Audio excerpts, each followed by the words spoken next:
Chapter 8. Another break in the narrative. Bernice pushed the door open and stopped, astonished by what lay beyond. A grey nothing. Not hard to look at, because your eyes didn't really register it. It was like looking into the sky on a grey day. No cloud shapes, no nothing. Just distant grey. The budget didn't stretch to doing up the outside of the theatre, she muttered, remembering the fairy godfather's words about his entrance. She reached out and touched the grey with the tips of her fingers. She could feel something to it, a dreamlike ache, as if she was remembering something beneath the level of her waking mind. The grey seemed to tug at her hand, asking her to come inside. It was the invitation of being sleepy on a Sunday afternoon, the invitation to nod off and dream in front of a warm fire.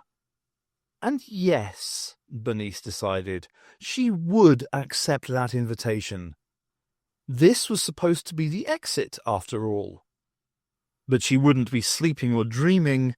She was going to stay wide awake. "Yippee-ki-yay," she whispered, and stepped into the grey. A moment of dislocation. Nothing. Benny appeared in a corner, turned around, and realised with a gasp of shock how ironic her thoughts before stepping into the grey had been. Because she was sleeping. She was dreaming. Right in front of her, as a little girl, snoring, her little brown tousled hair lay at an awkward angle, her arms thrown out to the left and right, with her doll stuffed violently under the pillow. Bernice suppressed the urge to just stare at herself as a child, and looked around at the rest of the bedroom excitedly. It was exactly right. It even smelt right. The dull brown wallpaper, the models of chariots and cars and spacecraft that hung from the ceiling, the glowing green vase on the table by her bed, the Academy poster that Mum had pinned to her wall in an effort to make her enthusiastic about glowing green vase. Bernice paused, tapping her fingers on her chin. She remembered the glowing green vase. She knew she did. She remembered it being there. It was just that... She shook her head. Thinking about the vase made her feel slightly nervous and emotional, as if it was a religious or romantic thing. Maybe it was just the overwhelming feeling of being back in one's own bedroom, seeing oneself at the age of 8. But she was so shell-shocked by the things she'd seen and experienced in the last few days that, horrifyingly enough, was just another distraction in the grand parade. No, it was definitely something about the vase. Like some part of herself beyond the here and now, that part that she would never understand, that cried because of sad songs and laughed because of things her friends said that were so like them. That part of her was shouting in her head that the vase was important. Intellectually, even on the ordinary levels of emotion, that just wasn't true. The vase had her everyday childish things inside it, featured in a number of very ordinary memories. Still, let's listen to the ghost in the machine, eh?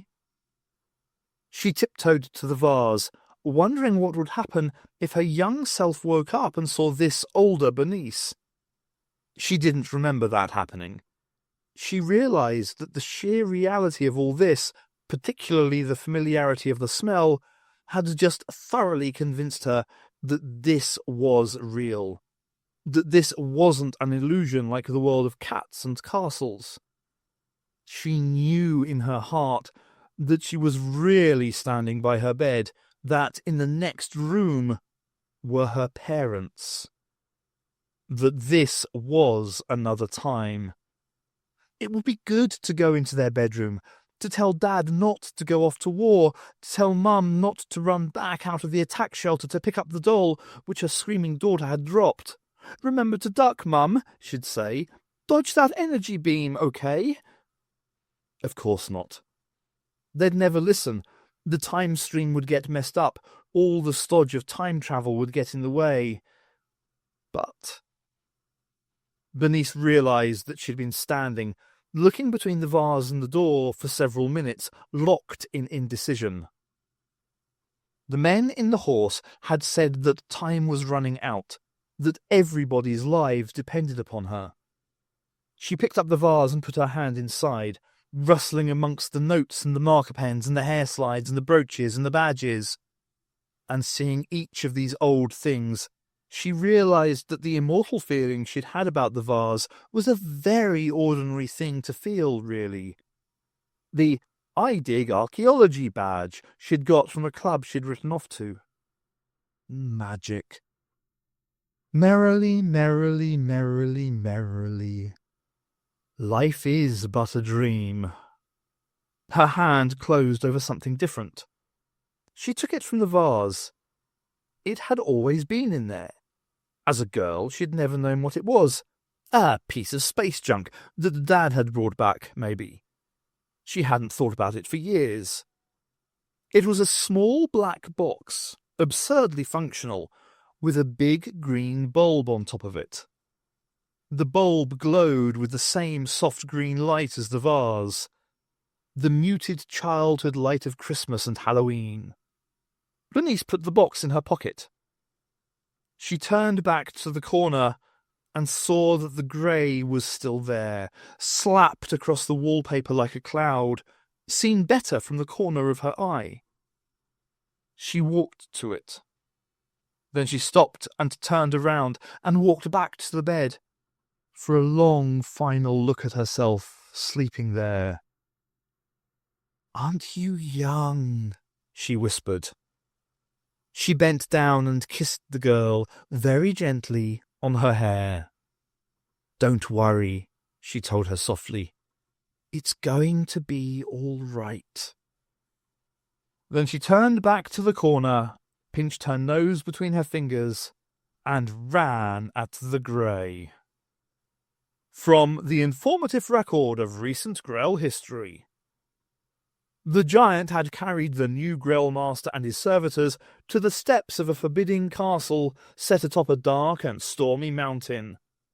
Then he stepped back and left them to negotiate the rest of the way alone, through a pair of ominous black doors, down shady corridors, deep into the catacombs under the castle. Finally, they came to a door marked Danger, Wicked Queen at Work, Pointy Hat area. "Do we knock?" asked the unfortunate servitor, who had previously incurred his master's righteous wrath. The Grell master spared him not a glance, but bravely pushed the door open and marched inside. Extract ends.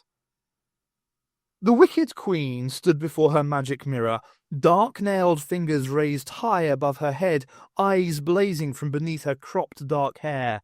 "Mirror, mirror on the wall," she cried. "Who is the fairest of them all?" A lugubrious face swam into view in the mirror. "Michael Howard?" it suggested. "Dolt!" the Wicked Queen spat.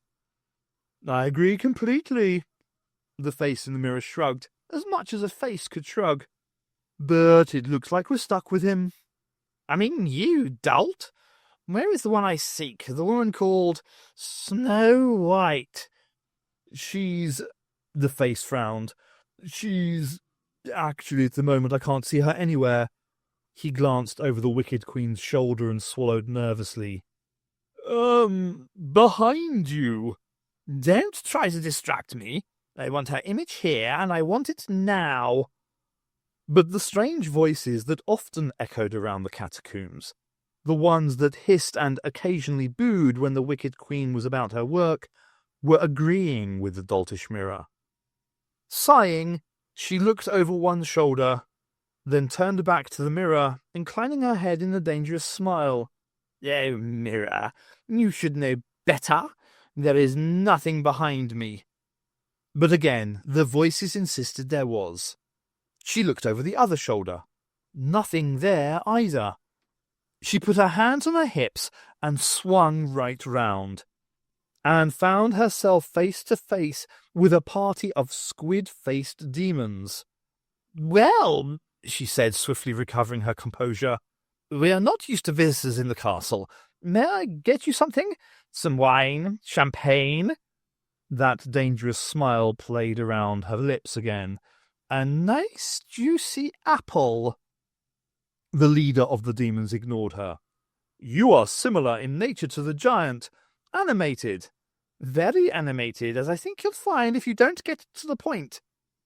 We have ascertained that this land has a king. Query, are you his marriage partner, or does he also have a queen?" The wicked queen regarded them for a moment.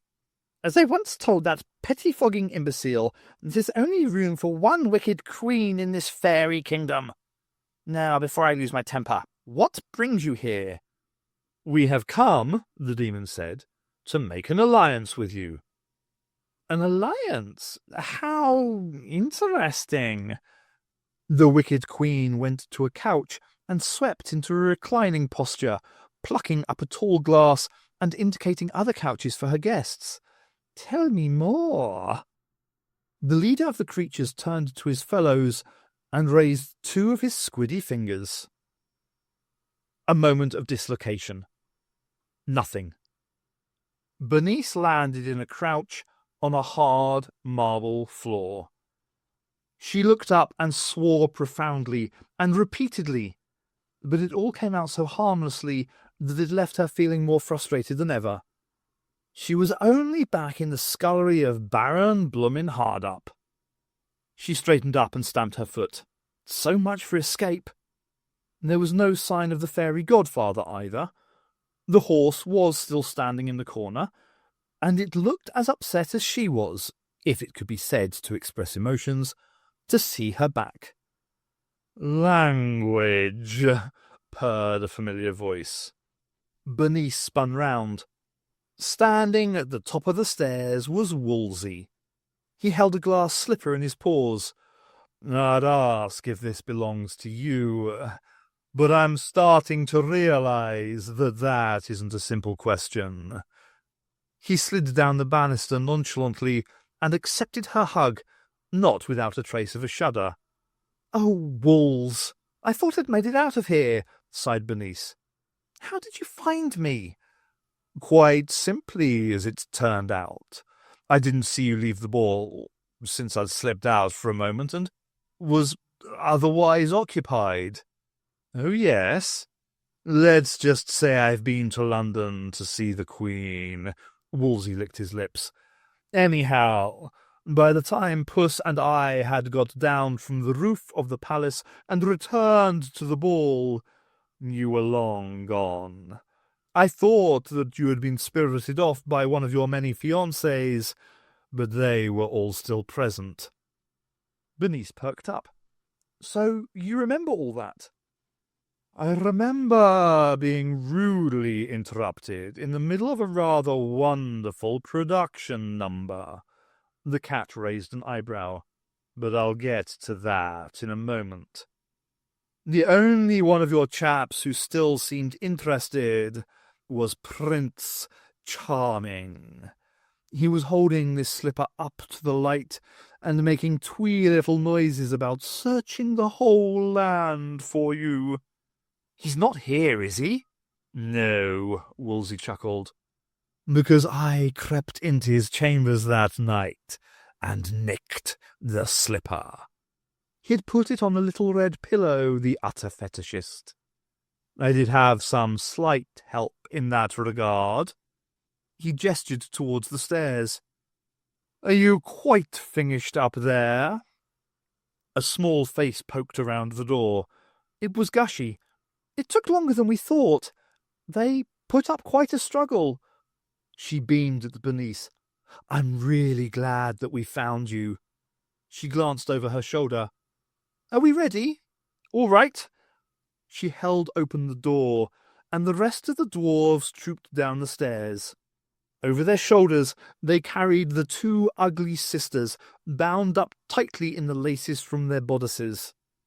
Behind them hopped Dame Candy, trying to hold their heads up, and failing utterly, so that they bashed against every step on the way down.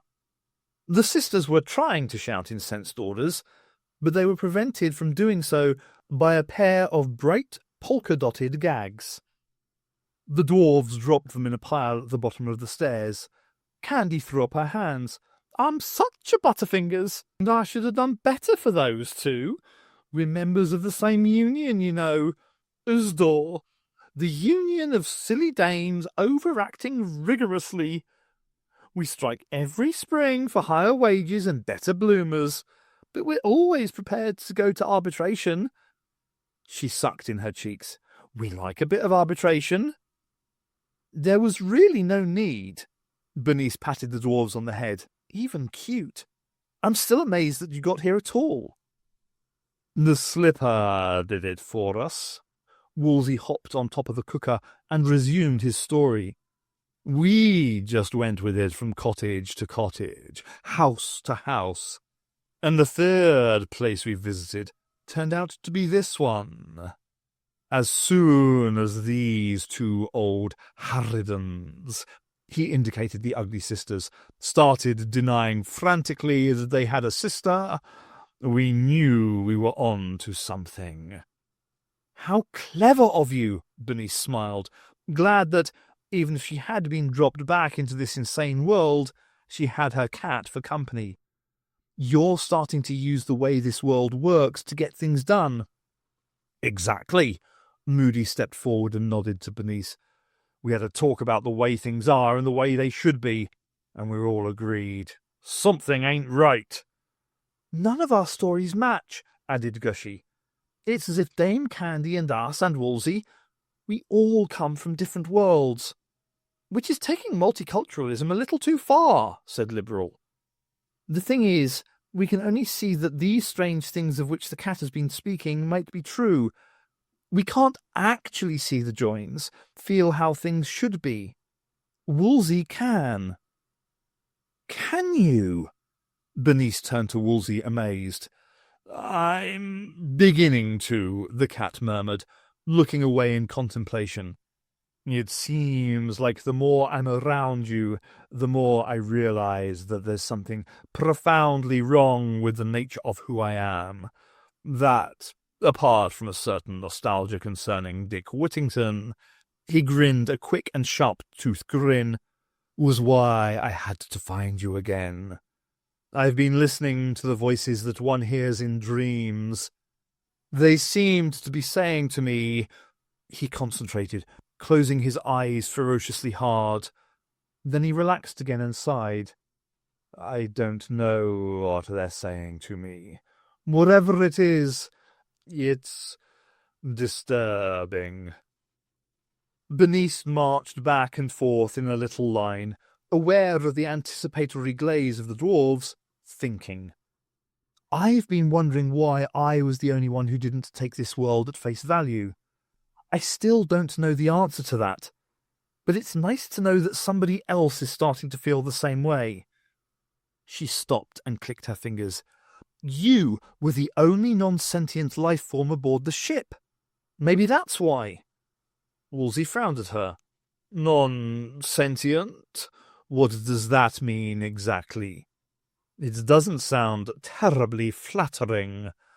"It means—" Benny couldn't think of a nice way to put it, so she changed tack. "In my world, you were a cat, a household pet.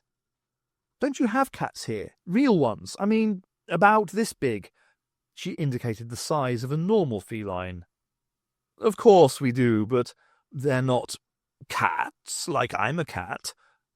He stopped. "Oh, my gleaming boots.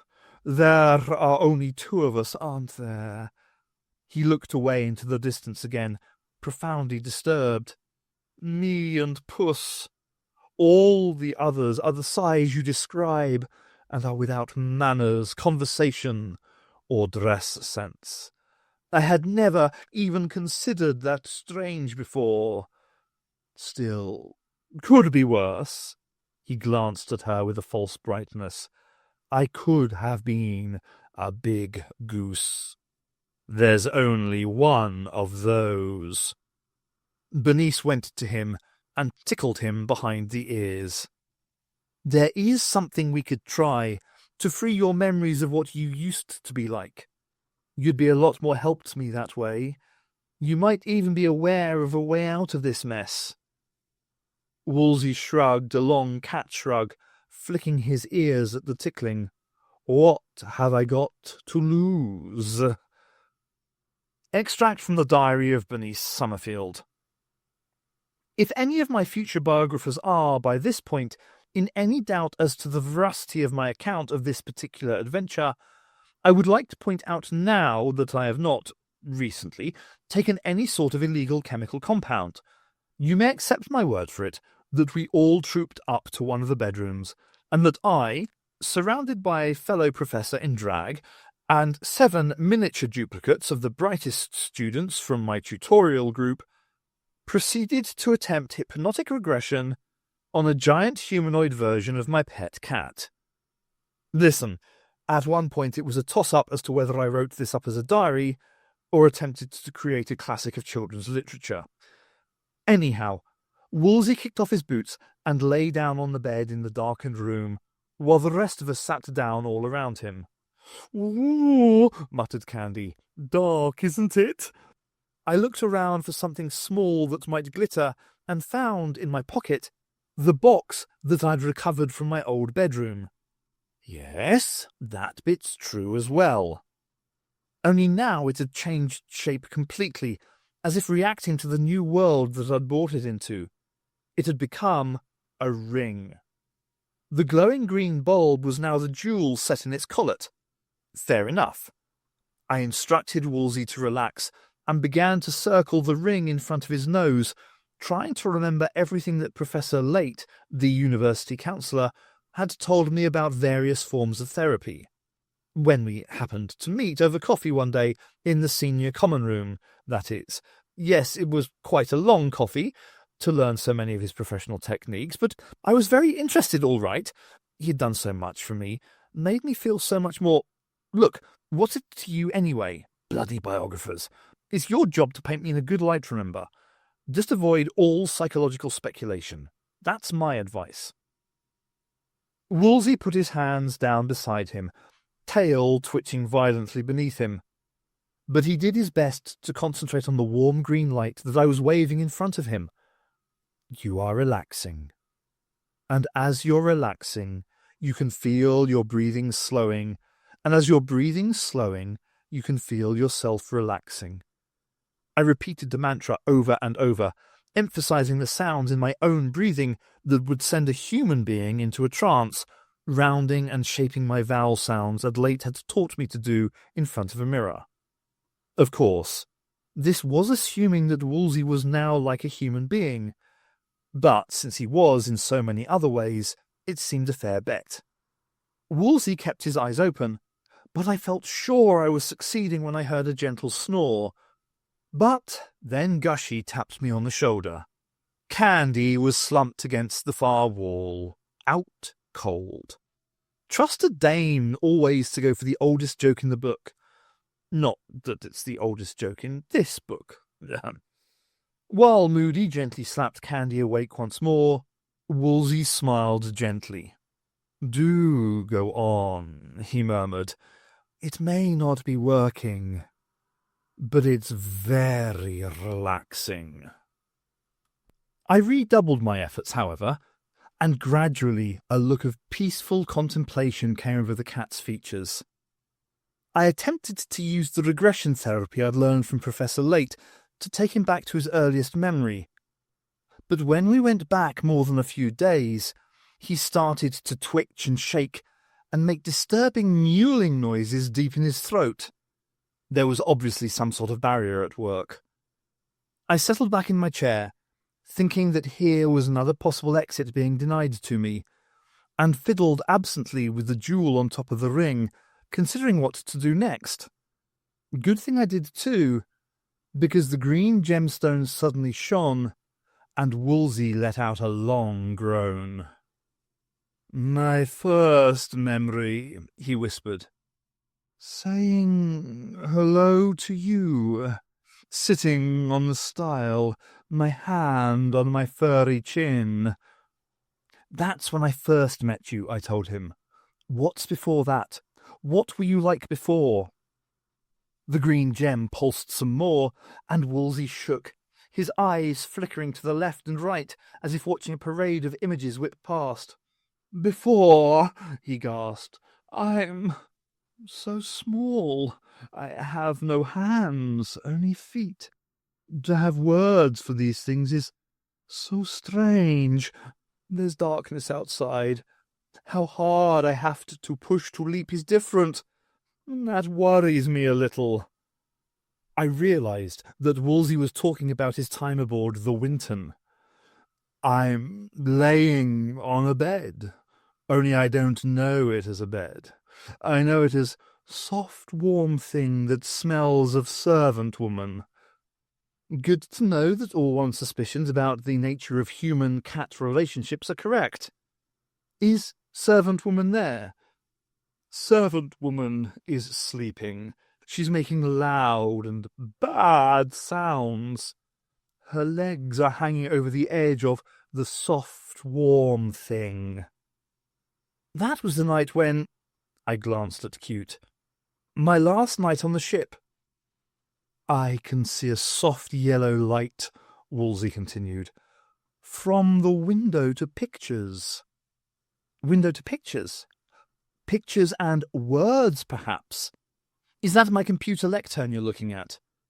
Words, yes, there are words.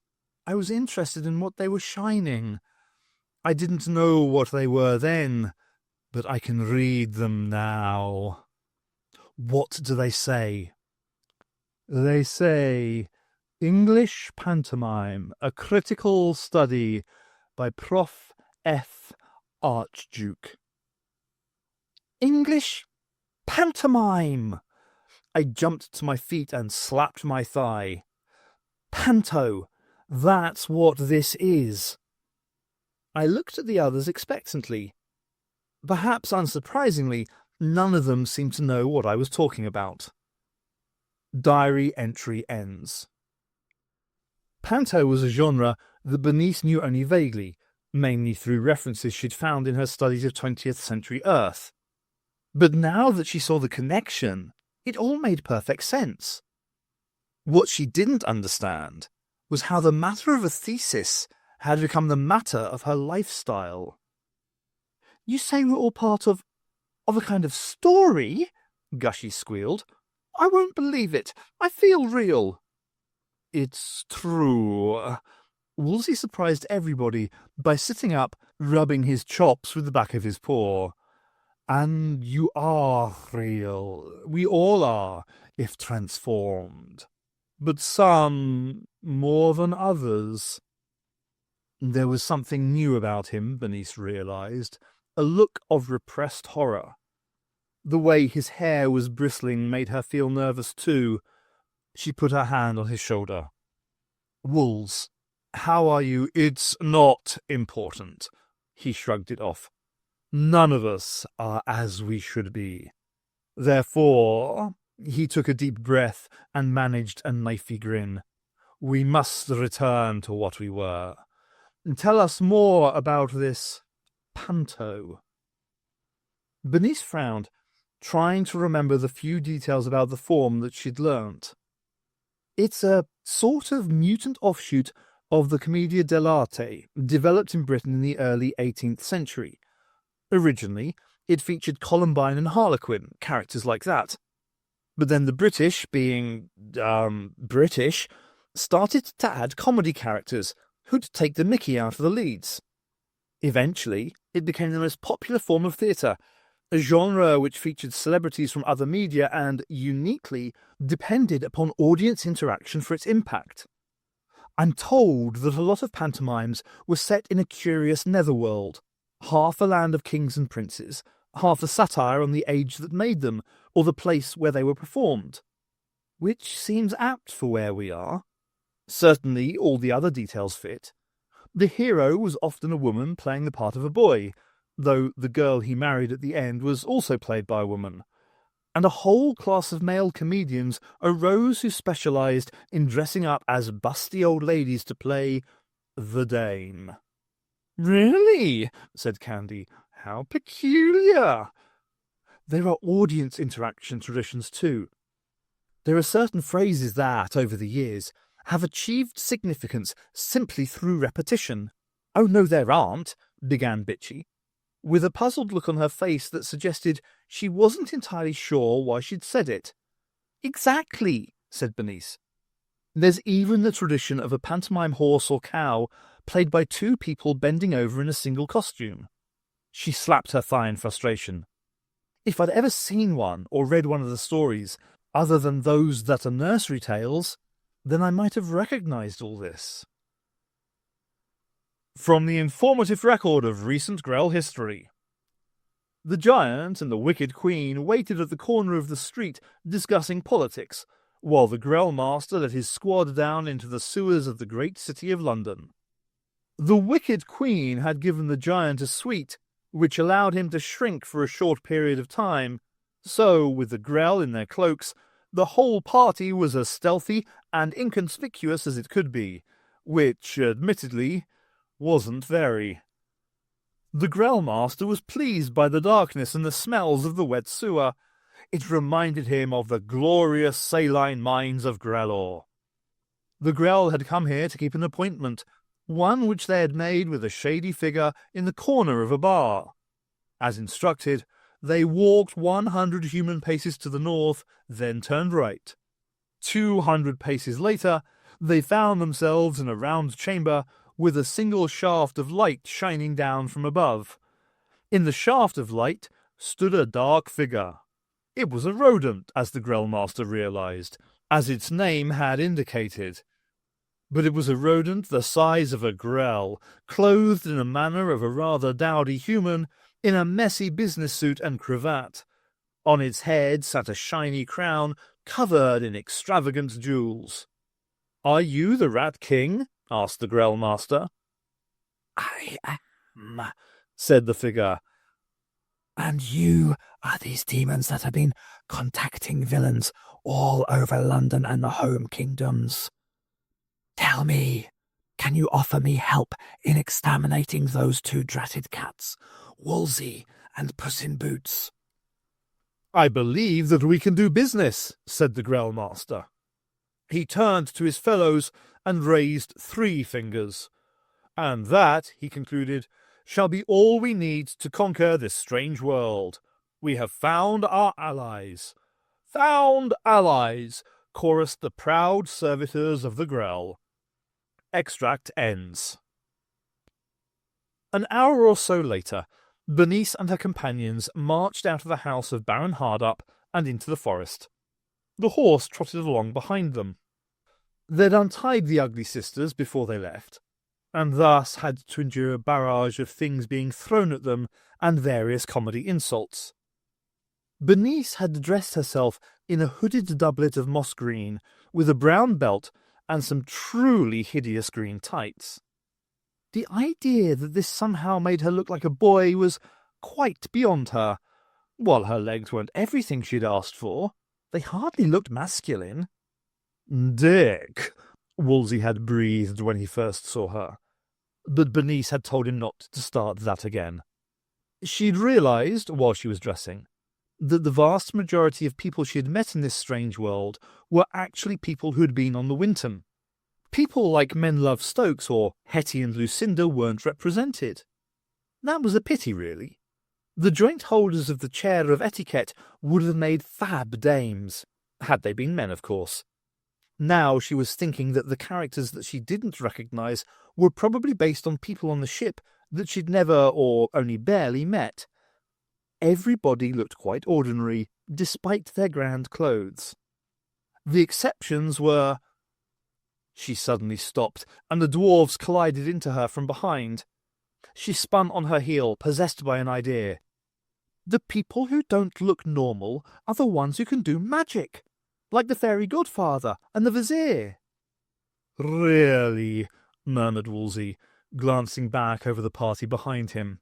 "Yes. People who do magic are all angular and cartoony.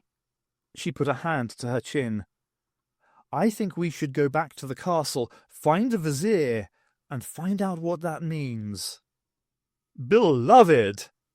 The voice came from the other side of the glade. Bernice turned around and saw Prince Charming carrying another glass slipper.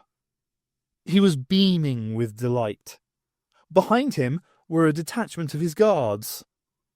I knew we should have taken the other slipper as well, whispered Moody. The prince stepped forward. I've searched on high, I've searched on low, I did not where else to go. And then by chance I stumbled here to take you back from pain and fear. Getting close to her, however, he looked her up and down, his face filled with sudden confusion. Oh, excuse me, my dear young sir. I do confess I'd no idea. My sight has gone from all this searching, for in your tights there's something lurking. Bernice remembered that in many pantomimes the courtiers spoke in rhyme, while the commoners spoke prose. That was going to make life at the castle much more difficult. But if she was going to get anywhere... She took a deep breath. Don't get het up about my gender. I'm sent a message quick to render. In your palace lives a... She screwed up her eyes, trying to think of a rhyme for vizier. Man, and to meet him is my plan. Hooray, you've come. Let's go to the castle. I'll pretend you're nice and not an... This is going to take some getting used to, Wolsey muttered, as Bernice took the prince's arm and the joint party headed off into the woods.